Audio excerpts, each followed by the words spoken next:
اس سے پہلے کہ علامہ امینی برقہ کتاب یا وہی مشہور کتاب الغدیر لکھنے میں مصروف ہوتے، صدیوں پہلے شیعوں کے چھٹے پیشوا امام صادق علیہ السلام نے اپنے دوستوں میں سے ایک سے پوچھا، کیا تم جانتے ہو کہ دنیا کا سب سے مشکل کام کیا ہے؟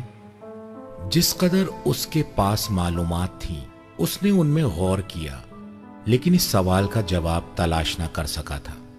پھر امام صادق علیہ السلام نے فرمایا، دنیا کا مشکل ترین کام یہ ہے کہ حق بات کو اس طرح سے اپنے دوست کے لیے بیان کرو کہ وہ تم سے خفا نہ ہو اور اسے روحی تکلیف نہ ہو۔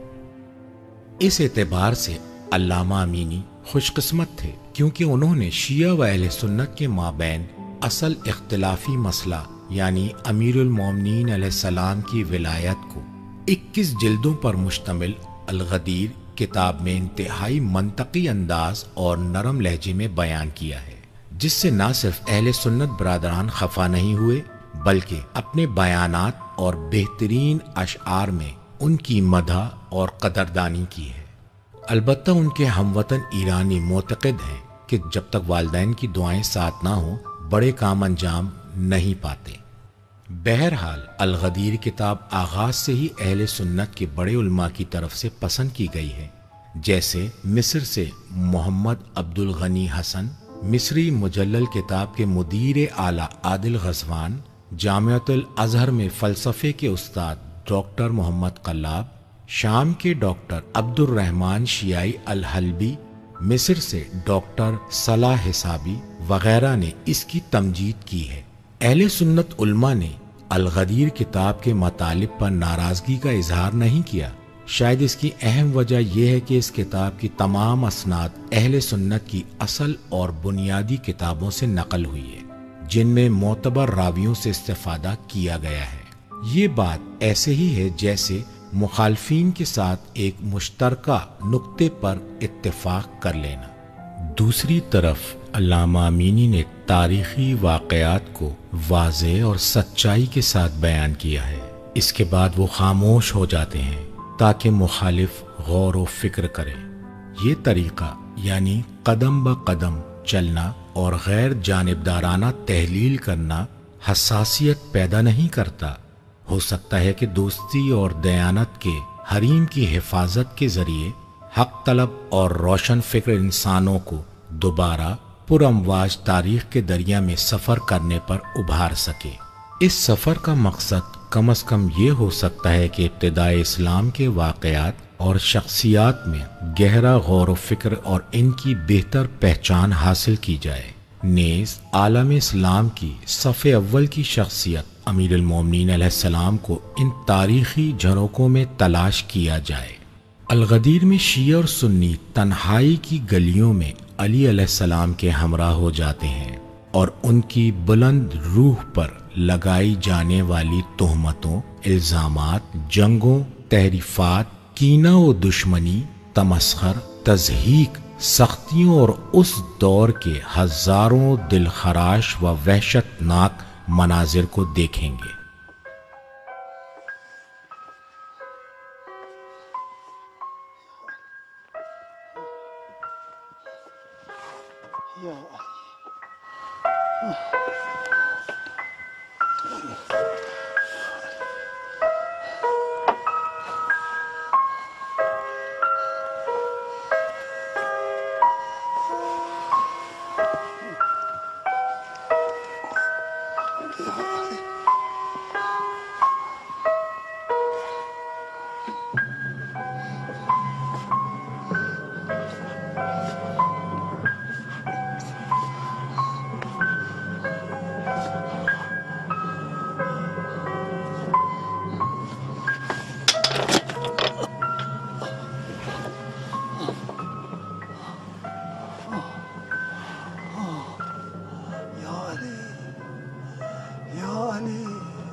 عمریست که در خدمت تو هم یا علی، به فریاد رس.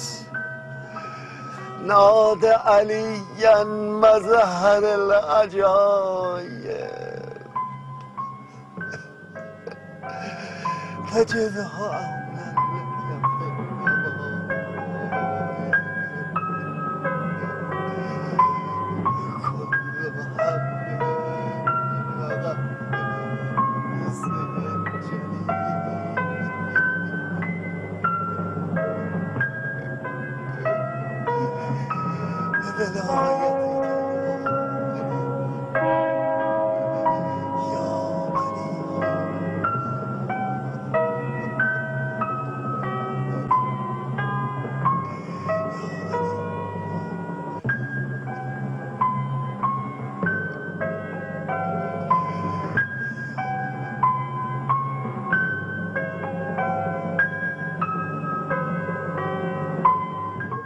علامہ امینی نے اپنی زندگی کے آخری 17 سال اپنی وسیع لائبریری میں گزار دیے۔ یہ لائبریری حرم علوی کے جوار میں واقع ہے۔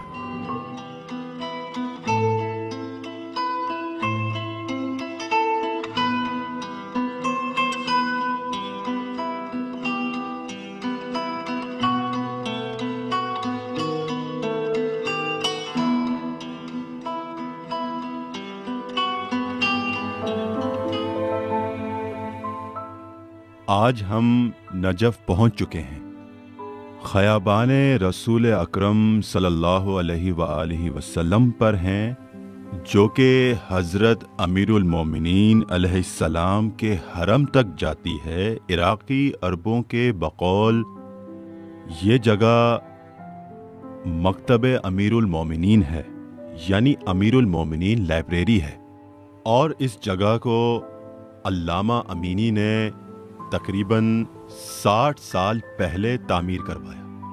جب میں نے پوچھا کہ یہاں کتنی کتابیں موجود ہیں تو مجھے بتایا گیا کہ یہاں پر تقریباً 63,000 کتابیں موجود ہیں۔ ان سب کی فہرست بنائی گئی ہے اور ان سب پر نمبر بھی لگایا گیا ہے۔ کل رات جب میں مرحوم علامہ امینی کے بیٹے جناب ڈاکٹر محمد امینی سے بات کر رہا تھا، انہوں نے بتایا کہ اس فہرست کو زیادہ تر خود علامہ امینی نے تیار کیا ہے اور کتابوں پر چسپاں کیا ہے۔ رجسٹر میں سب کے نام لکھے ہیں۔ اکثر ان کتابوں پر علامہ کی اپنی تحریر موجود ہے۔ اس لائبریری کی چھت دیکھیں کہ 4 منزل کے بعد بنائی گئی ہے۔ ہر منزل پر کتابیں لگائی گئی ہیں۔ اس سے یہ معلوم ہوتا ہے کہ انتہائی گہری دلچسپی کے تحت یہ کام کیا گیا ہے۔ کم ترین جگہ سے بہترین استفادہ کیا گیا ہے، جس میں زیادہ سے زیادہ کتابوں کو سمو دیا گیا ہے۔ اگر وہ ایک متوازی اور ہموار زمین پر اتنی کتابیں رکھنا چاہتے تو بہت زیادہ زمین کی ضرورت تھی۔ ایک حصہ ابھی ہے جسے لائبریری میں شامل کیا جائے گا۔ ابھی تک اس پر کام شروع نہیں ہوا۔ انشاءاللہ آئندہ امیر المومنین لائبریری کو وسیع کیا جائے گا اور یہ ملک عراق کی ایک بہترین لائبریری بن جائے گی۔ میں گزارش کروں گا کہ آپ ایک نظر ان کتابوں کو دیکھیں اور وہ نمبر جنہیں خود علامہ امینی نے ان پر تحریر کیے ہیں۔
بہت عجیب ہے کہ کوئی